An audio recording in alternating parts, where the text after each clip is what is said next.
This new Green Deal is about so much more than just countering climate change.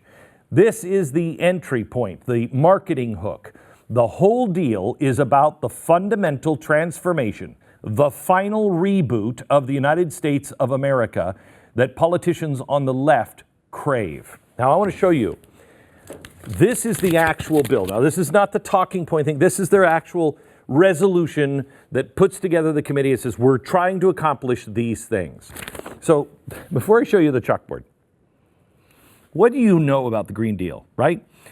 You know that, well, it's, they're getting rid of planes and cars and everything else and cow farts. We know this kind of as a joke, right? Well, here's what the bill actually says.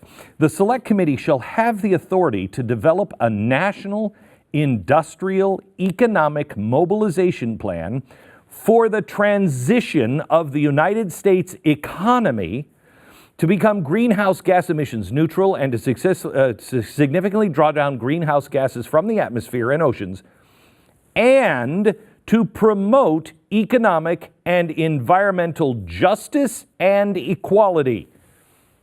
Excuse me? It will be prepared in consultation with experts and leaders from businesses and communities, blah, blah, blah, and be driven by the federal government. So we're now talking about a new economy based on greenhouse gases, blah, blah, blah, but social justice. And it will be driven by the United States government. It also says a couple pages later, it needs to mitigate deeply entrenched racial, regional, and gender-based inequalities in income and wealth, including, without limitation, ensuring that the federal government investment will be equally distributed to historically impoverished, low-income, deindustrialized, or other marginalized communities in such a way that builds wealth and ownership at the community level. It will also include measures such as basic minimum income, universal health care programs, and any others the Select Committee might find appropriate. They also will deeply involve national and local labor unions to play a leadership role. I like the plan where they were taking our planes and cars better than this one, which led me to believe there's a couple of things that go on. First of all, there's the Overton window, and we talked about the Overton window years ago. The Overton window is this idea that I say something crazy, and that's so much better than what you're actually going to get. So in other words, we have a total free market in 1790, okay? Total free market. Well, we've moved it to some welfare, okay? Pretty massive, but some welfare.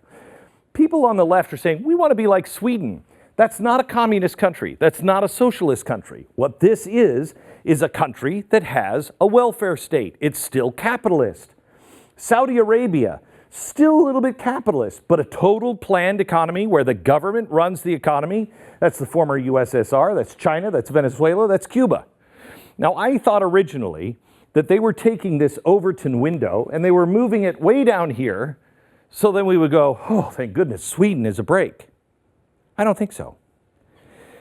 I think it's this one. I think it's misdirection. And I think that Ocasio-Cortez is being used. The magician, misdirection. He's doing something back here, but he's causing you to look here at his hand. It's behind the back that matters. Misdirection. He's showing you nonsense. The bullet trains, no cars, the cow farts, showing you nonsense. But back here is the total planned economy. That's the Green New Deal. He's letting her be a circus. Who is this that's sitting back saying, don't worry about it. Let her, she'll collapse on her own weight. She's a joke. She's a joke. We'll get it done, and we'll use her to pull it off. This new Green Deal would wean the U.S. off of fossil fuels, create oodles of jobs, and bring in swift social justice. Anderson Cooper asked Alexandria Ocasio-Cortez about it on 60 Minutes. Watch. It's going to require a lot of rapid change that we don't even conceive as possible right now. What is the problem with trying to push our technological capacities to the furthest extent possible? This would require the raising taxes. There's an element where, people are going to have to start paying their fair share in taxes. Okay, wait until you read this. Now, this draft legislation being prepared, which I just showed you a minute ago, have it right here, to create a House Select Committee for the Green New Deal, the committee that will craft this bill. This isn't a far-left pipe dream. This is real. And it's a major priority for the growing socialist wing of the Democratic Party.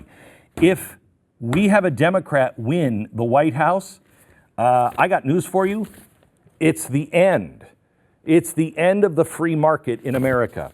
There are multiple progressive organizations working overtime to make sure a Green New Deal is a major issue in the 2020 presidential election.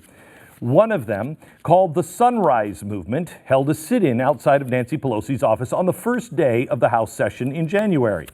Cortez egged them on with high fives. She was the only newly elected congressman to stop by. A progressive think tank called Data for Progress says that, unlike the original New Deal, this one, quote, will be built upon principles of justice. Victims of environmental injustice or displaced workers will have a right for reparations for damages. As you'll see, this concept is key in this deal. The Green Deal isn't just saving the environment. In fact, I think, while it might lead, it is actually misdirection for what it really is: social justice and complete control of the United States government and all of its wealth.